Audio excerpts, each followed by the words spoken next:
¿Alguna vez has sentido que un objeto te elige y no al revés? ¿Has sentido una atracción inexplicable hacia una reliquia del pasado? Tal vez llena de historia y de una energía que parece vibrar en la palma de tu mano. Hoy voy a contarles una historia sobre un hombre que fue elegido por un objeto, o más precisamente, por dos. Pero estos no eran simples objetos, eran reliquias de gran poder y oscuridad, capaces de desencadenar fuerzas que ningún mortal debería desatar. Preparen sus almas, queridos oyentes, para esta espeluznante historia que nos llevará a los recovecos más oscuros de la historia humana. El escenario de nuestro relato es la ciudad de Estambul, una antigua metrópoli que ha sido testigo de siglos de historia, cultura y misterio. Aquí, en medio de bazares rebosantes de tesoros de todas las épocas y rincones del mundo, se encontraba el puesto de Samir, un modesto anticuario con una fascinación insaciable por el pasado. Samir, con sus objetos agudos y manos delicadas, era conocido por su habilidad para descubrir objetos inusuales. Su pequeño local estaba atestado de antigüedades variadas, lámparas de aceite otomanas, esculturas griegas, tapices persas, pero había dos objetos que resaltaban ante todos: unos clavos de aspecto antiguo y una pequeña botella de cristal conteniendo un líquido de color rojo oscuro. Un día, un anciano de apariencia extraña y frágil se presentó en el puesto de Samir. Los ojos estaban cansados, pero brillaban con un brillo inquietante. Llevaba consigo una caja de madera tallada, dentro de la cual descansaban los objetos que cambiarían la vida de Samir para siempre. Eran dos clavos y una botella de cristal, cada uno envuelto en un paño de seda. El anciano, con voz temblorosa, dijo que los clavos eran nada menos que los clavos que se utilizaron para crucificar a Jesucristo, y que el líquido dentro de la botella era su sangre. Esta afirmación parecía demasiado absurda para ser verdad. Sin embargo, la seriedad de la voz del anciano y la energía inusual que emanaba los objetos hicieron que Samir no pudiera descartar totalmente sus palabras. Sin saber por qué, se sintió atraído por las reliquias, así que las compró sin dudar. Los días pasaron y los objetos comenzaron a ejercer una influencia extraña sobre Samir. No podía dejar de pensar en ellos. Su mente estaba constantemente llena de imágenes de la crucifixión y sentía una creciente inquietud.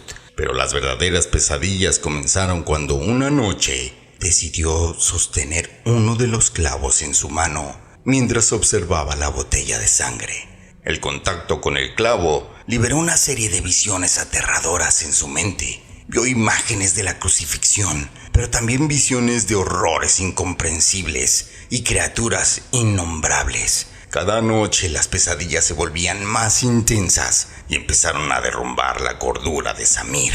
Después de noches de horror insoportable, Samir decidió buscar ayuda. Buscó al anciano que le había vendido los objetos, pero no había rastro de él. Desesperado, acudió a una iglesia local, donde confesó al párroco su situación. El sacerdote, un hombre de edad avanzada llamado Padre Iskender, era conocido por su conocimiento del oculto y lo divino.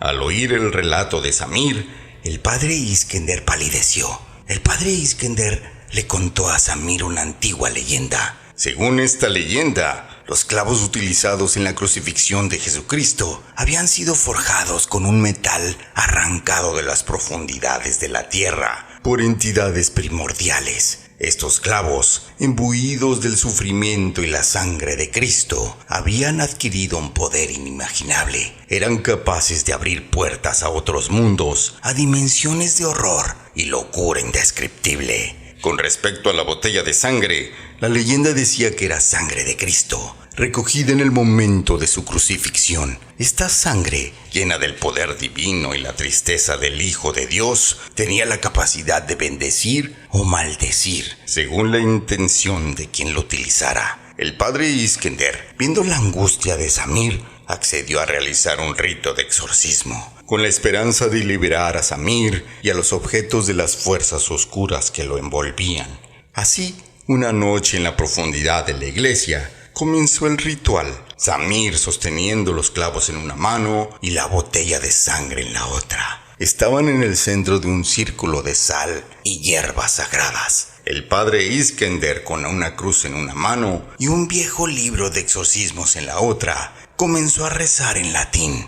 Una voz reverberando en las paredes de piedra de la iglesia. Al principio parecía que nada sucedía, pero a medida que las oraciones del padre Iskender se hacían más intensas, una oscuridad empezó a llenar la iglesia. Se oían susurros en lenguas desconocidas y las sombras parecían moverse por sí mismas. Samir, aterrorizado, sintió como los clavos en su mano comenzaban a arder y la botella de sangre empezó a brillar con un resplandor siniestro. Luego, con un estruendo que sacudió la iglesia, una entidad oscura emergió de la nada. Era una figura enorme, hecha de sombras y ojos brillantes. Se cernía sobre ellos, llenando el espacio con un aura de miedo y desesperación. El padre Iskender, aunque temblaba, continuó sus rezos, desafiando la entidad. Sin embargo, la criatura extendió una mano de sombra hacia Samir, y los clavos en su mano volaron hacia la criatura, siendo absorbidos en la oscuridad.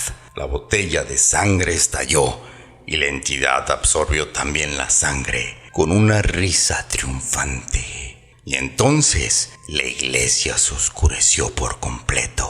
Cuando la luz regresó, la entidad y los objetos habían desaparecido. Samir y el padre Iskender estaban solos. El primero, liberado del tormento, pero marcado por la experiencia. El segundo, agotado, pero victorioso. Aunque Samir quedó libre de la influencia de los objetos malditos, su vida nunca volvió a ser la misma. Pasó el resto de sus días buscando respuestas, tratando de comprender las fuerzas oscuras que había desatado. Y así, queridos oyentes, llegamos al final de nuestra historia. Así es, amables oyentes, como Samir se encontró y finalmente se liberó de las fuerzas oscuras, pero no sin cicatrices, no sin cambios. Marcado para siempre, se convirtió en un vagabundo en busca de conocimiento, de comprensión, de expiación.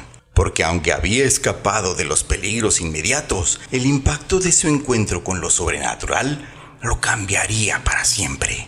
Esta historia, queridos oyentes, es un recordatorio de que debemos tener cuidado con lo que deseamos, con lo que buscamos. Hay fuerzas en este mundo y en otros que están más allá de nuestra comprensión. Y a veces cuando buscamos tocar lo divino, podemos encontrarnos en cambio con lo diabólico. A esta historia le llamo los clavos y la sangre de Cristo. Recuerda siempre, debemos tener cuidado con lo desconocido, lo oculto, lo sagrado y lo maldito. Esta historia la escuché por ahí. Creo que le pasó al primo del amigo de un amigo. Espero hayan disfrutado de la historia. Y ahora una reflexión final. Las fuerzas más allá de nuestra comprensión son precisamente eso, más allá de nuestra comprensión. No debemos temer lo que no entendemos, pero sí debemos respetarlo. La curiosidad es una llama brillante, pero sin cuidado, esa llama puede consumirnos. Así que mientras exploramos el vasto universo que nos rodea, recordemos mantenernos seguros, ser conscientes y sobre todo, ser humildes, porque no somos los dueños del universo, solo somos invitados en él. Hasta la próxima, queridos oyentes, que sus noches sean tranquilas y sus sueños libres de sombras.